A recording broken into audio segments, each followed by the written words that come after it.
Good morning, children. Now we will study the ionization enthalpy. You know the protons are present in the center of the nucleus, and then they are having positively charged protons, and the electrons are negatively charged and they revolve around the nucleus in the different energy levels. Then you have to find them the sub-energy level. Then you have to find the atomic and ionic radius. So we will compare the radius. Now the electrons which are revolving around the nucleus, they are having some attractive forces. Because they are negatively charged, they are attracted toward the nucleus due to the presence of the positive charge. So force, a Coulombic force is working between the nucleus and the electron. Now the ionization enthalpy is related to the energy. The meaning of enthalpy is the energy. So the energy, when we want to remove this electron from an atom, then we have to overcome the electrostatic force of attraction which is working between the nucleus and the outermost shell electron. So for the removal of this electron, we need some energy to overcome this electrostatic force of attraction or Coulombic force present between the nucleus of the atom and the electron present in the outermost shell. Because the electrons first removed from the outermost shell of an atom. So this is the amount of, this is the energy which is required for the removal of electron. So now we'll define this ionization enthalpy. The ionization enthalpy may be defined as the amount of energy required for the removal of most loosely bound electron from an isolated atom of an element in its gaseous state. Now for the first thing, the electron which will be entered at the last, that is the most loosely bound electron, or the electrons which are present in the outermost shell, because they are having the largest distance, so they are having the weak forces of attraction, so they can be removed easily. So we have to write this most loosely bound electron. That means we are removing the electron from the outermost shell. This is the energy required. So energy depends upon the electrostatic force which is working between the nucleus and the outermost shell electron. So for this we need some energy. So this energy depends upon the electrostatic force of attraction.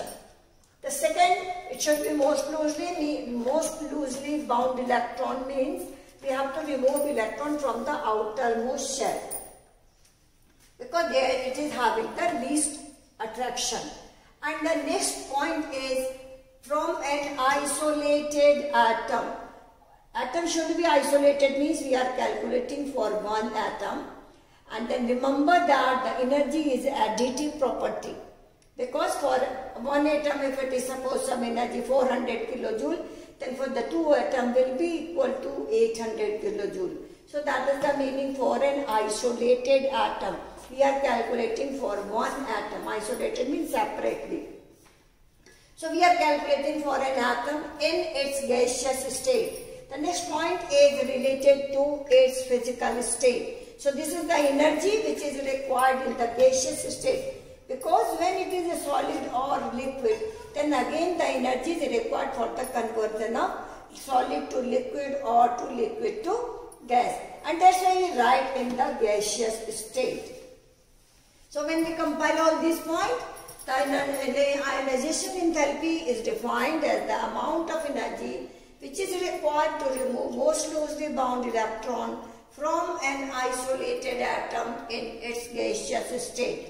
So these are the points you have to write. This is for the isolated atom, for most loosely bound electron, and then in its gaseous state. We can take the example now. Here we write the sodium, that is in gaseous state. You know the electronic arrangement 281. In the outermost shell there is one electron.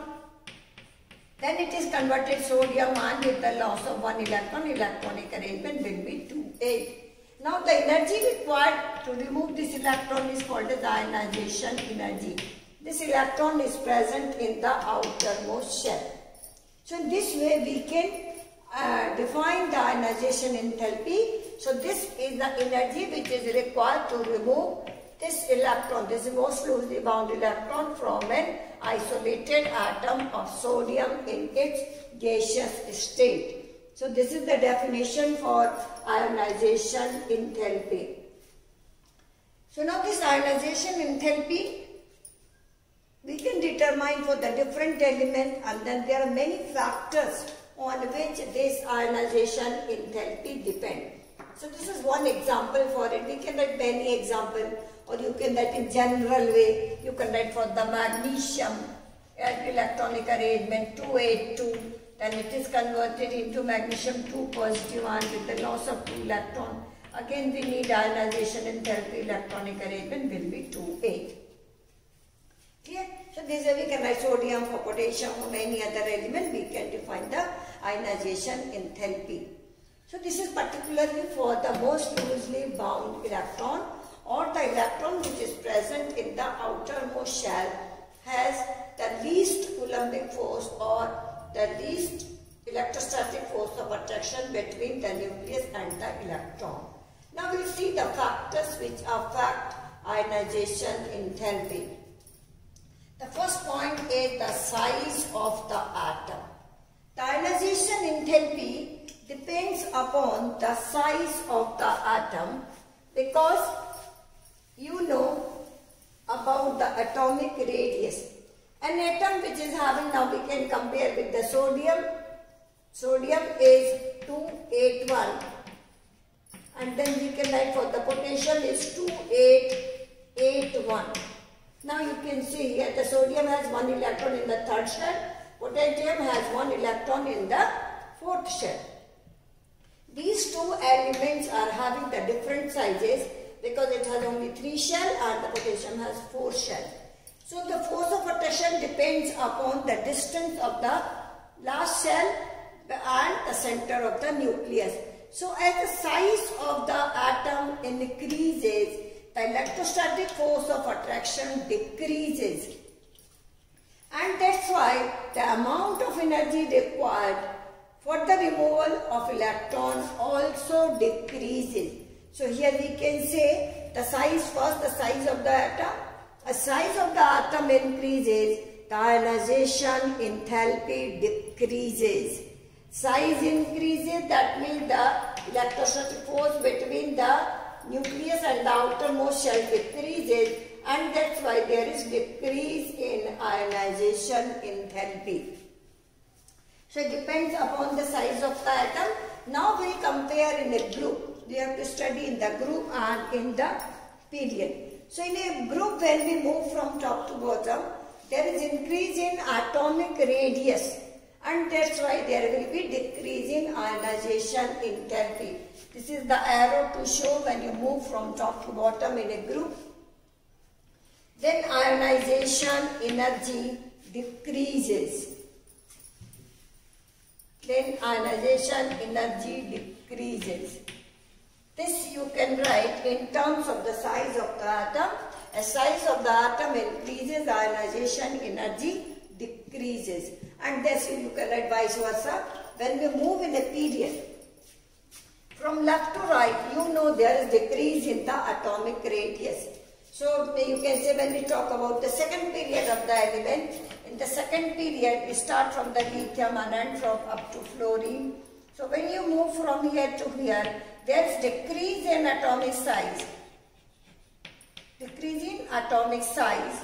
So there will be increase in ionization enthalpy. So when we move in a period from left to right, then the ionization enthalpy increases due to decrease in atomic size. So when we move in a period from left to right, atomic size decreases, and that's why there will be increase in the ionization energy. So in a group, when you move from top to bottom, ionization energy decreases due to increase in atomic size. And in a period when we move from left to right, then ionization energy increases due to decrease in atomic size. Clear? Then we move from left to right. Ionization energy increases due to decrease in atomic size. Now we'll see the next point, that is magnitude of nuclear charge. The meaning of nuclear charge is related to how many protons are present in the nucleus. And then you know about, because the nucleus is positively charged, so the number of protons which are present in the nucleus, they are responsible for the electrostatic force which is working between the electron and the nucleus. If there is increase in the nuclear charge, then there is increase in ionization enthalpy. As nuclear charge increases, the force of attraction between the nucleus and the electron also increases. And due to increase in electrostatic force of attraction, the energy required to remove this electron will also increases. So the effect of the magnitude of the nuclear charge is related to the number of protons present in the nucleus. As there is increase in the effective nuclear charge or increase in the nuclear charge, there will be increase in the ionization energy. In some species, there is increase in the increase in the nuclear charge. Then we can decide what about the ionization energy for those species. Then we will compare their nuclear charges. The species which is having the higher nuclear charge will be having higher ionization enthalpy, because to overcome the strong nuclear force, we need more amount of energy.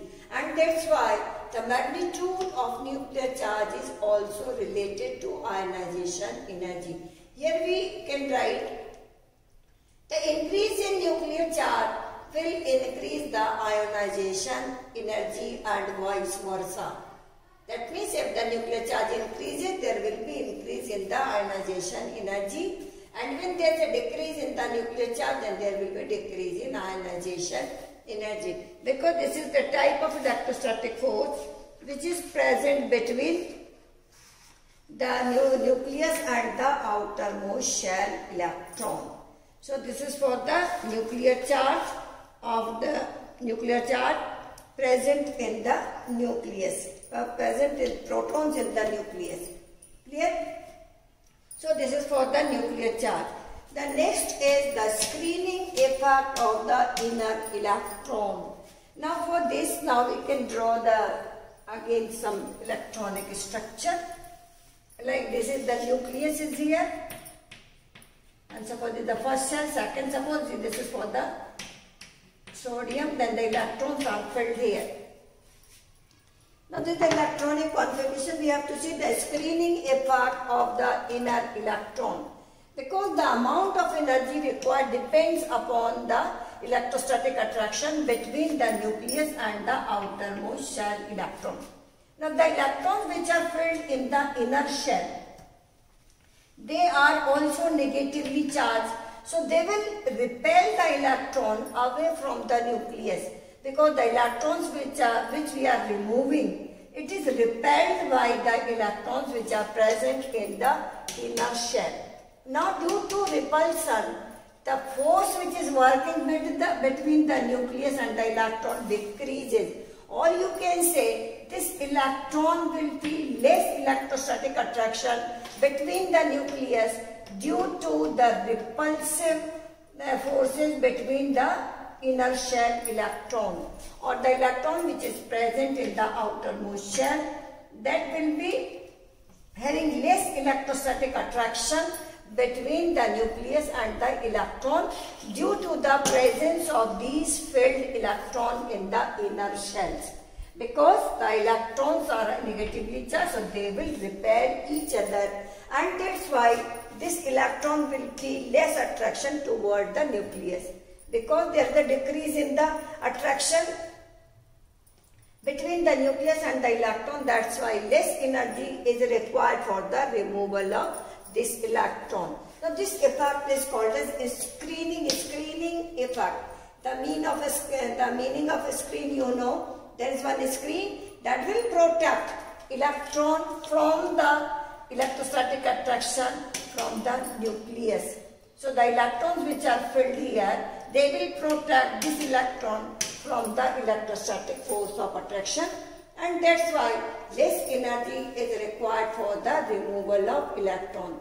So the shells, inner shells which are filled, they act as the screen or they protect the electron from the effective nuclear charge, and that's why there is a decrease in the ionization energy, and this effect is called as screening effect, and this effect is due to the filled inner shells of the electron.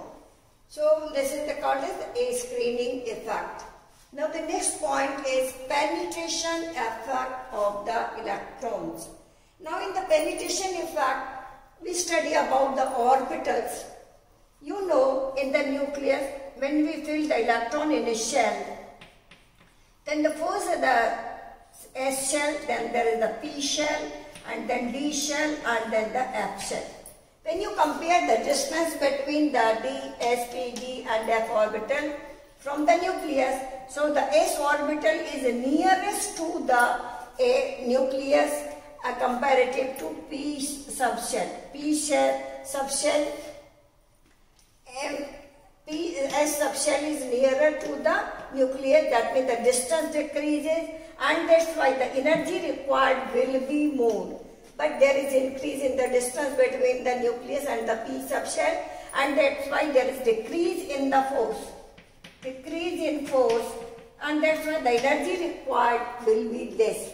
In the similar way, we can write for the D orbital, then for the F orbital. So when we compare for a shell, when the electron is removed from the S orbital, then it will need more energy for the removal of electron. So when we write the penetration effect, the S orbital is having more penetration effect than P, then D and then F. That is on the basis of the distance from the nucleus. This effect is called as penetration effect. For this we can compare the elements which are present in the second group and the 13th group. They are having the electronic configuration NS2 and they are having NS2 and P1. Now the ionization enthalpy for 13th group is less than second group element because the electron is removed from the P orbital. So the S orbital is having the more penetration effect, then the P orbital, and then the D, and then F. So this is called as the penetration effect, and that is for the removal of electron from the particular orbital. So this depends upon from which orbital we are removing the electron. And then the next, it depends upon the electronic configuration, because that is related to the energy, so it is also related to the electronic configuration. In the electronic configuration, if an element has stable electronic configuration, that means when the orbitals are half filled or they are full filled,